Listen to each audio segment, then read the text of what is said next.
Okay, we're on to chapter 9 in Like a Slow Burning Fire, right there.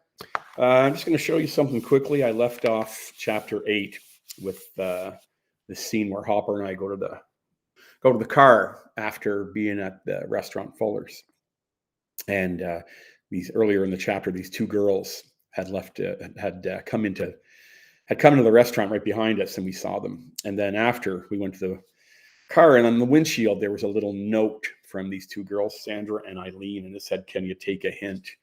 There it is, right there. There's the mini memo right there, and yeah, there it is. All these years later, hung on to it, keep stuff like that. Not sure what it says about me, but thought I'd throw that in there. Chapter 9, basement apartment. Here goes. The next morning, I wake up early and go to the Sears Auto Center like every other Saturday morning of my life.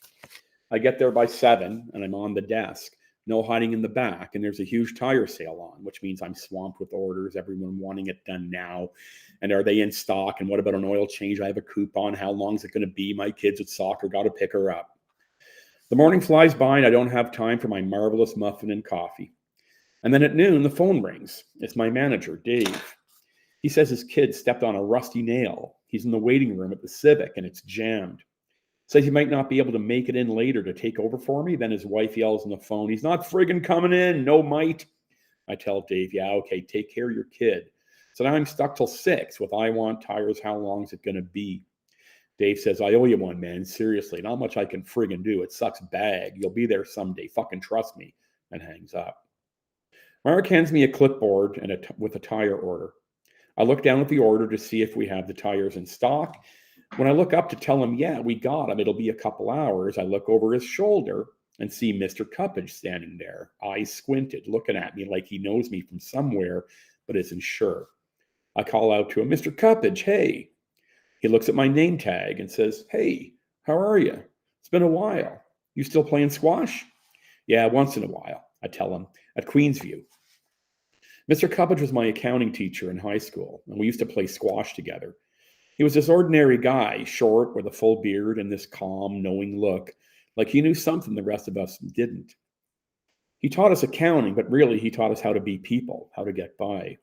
He talked about his kid and his wife, and he once told us that when he was in university, he and his buddies saved their empties for an entire school year. When they returned them to the beer store, they got 10 cents a bottle instead of 5 because it had just gone up, and they got a shitload of money, and what a great investment that was. "Busy place," he says. "I can come back in a few hours if that works." "No, it'll be an hour max, no worries." "Great," he says. "So how's it going here? You the manager or something?" "No, I just work here. Going to Carleton. English, just finishing up. Trying to get into teachers college, but no luck so far." "Yeah, that's great. Good. Nice to hear. And stay with it, the teaching thing. My nephew couldn't get in anywhere in the province, so he went to the States, St. Lawrence, not too far. But it worked out, you know." "Yeah, I'll see what happens. If it doesn't work, I'll just, figure something else out, move on. I don't know. Something will come up." "Yeah, but you don't want something to come up. If you really want it, you got to make it happen. It matters.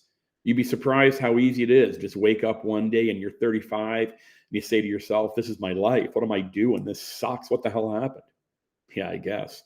So just stay with it. A career in teaching, you don't get rich, but it beats working for a living. I'm looking at you right now, and you got more on your plate than I had all week. I mean, I'm busy, and it's not easy, and you got to step up. Then it's Friday at 3, and you breathe." He waves his arm in the direction of the people sitting, waiting for their tires. "You can handle this," he says. "You can handle a bunch of kids, no problem. So stay with it. None of this see what happens shit. Make it happen. Steer your own ship. You don't want to be fate's fool." "Yeah," I say. "Thanks. I appreciate it. I'll get that order in. Hey, you know what I remember about you?" he says. "You sat in the back by the window, and you always had that Walkman on with your headphones, listening to music. Yeah, it cost me a fortune. I still have it.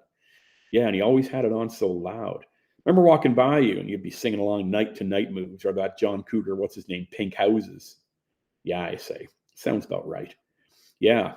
You still into music? You and your buddy, the skinny guy, tall?" "Yeah, Hopper, for sure. Still into the tunes. We have a DJ thing on weekends." "That's great. The stuff that stays with us, eh?" "Yeah," I say. "There's no shaking it." "No, there is not," he says. "Anyway," I say, "I'll get your tires going. It won't be long." "No rush," he says. Gonna grab a coffee. It's good seeing you. Yeah, you too, Mr. Cuppage. I say, really good. The rest of the day flies by, and by the time I get home, it's almost 7. No party to DJ tonight, which is good because the last thing I want around me tonight is people. I walk down the stairs and open the door. Train in Vain is playing from the boombox on the kitchen counter, and Dunk's standing at the stove stirring a pot. Hey, he says, this yours? He holds up this huge can of Catelli spaghetti sauce. Nope, it's been here forever. Thought it was yours. Go ahead and use it. Not my brand, he says. I like the ragu. He reaches up to our shelf unit thing and puts the Catelli on my shelf.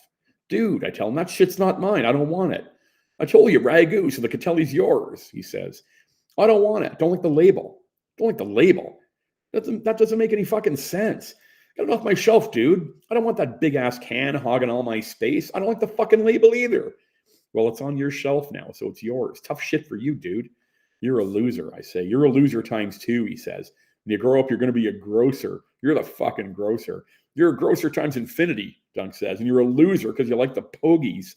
It's the Pogues, idiot. Whatever, that singer guy is ugly as shit. He sounds like a drunken Irishman. You're a drunk, you loser. You're the loser, Dunk laughs. Oh, I forgot. What's his name called for you? Fat Freddy. Said him and those guys are going to the Prescott and to go for a beer and the Square Pizza. And Julie called too. Said she tried to get work, but no answer. Yeah, it was busy as shit. Fucking crazy. Tire sale. Nuts. Hey, guess who came in for tires? Cuppage. I open the fridge and grab a bottle of Snapple. Mr. Cuppage? No way. Great guy. What did he have to say? Not much. We just got talking about life and shit. He said, make sure you don't wake up when you're 35 and be like, my life sucks. What happened? Like, steer your own ship and all that. Yeah, sharp guy. Bet he likes Catelli. Yeah, then give the stupid fucking thing to him. Seriously, Dunk says. I wonder whose it is. What? The Catelli, he says. Not mine, not yours. Who gives a shit? It's just a stupid fucking can of spaghetti sauce. Who cares? It's just weird, he says. I mean, it's not mine, so it must be. Dude, I just told you, it's not mine. Who fucking cares? I just don't want it on my shelf, he says.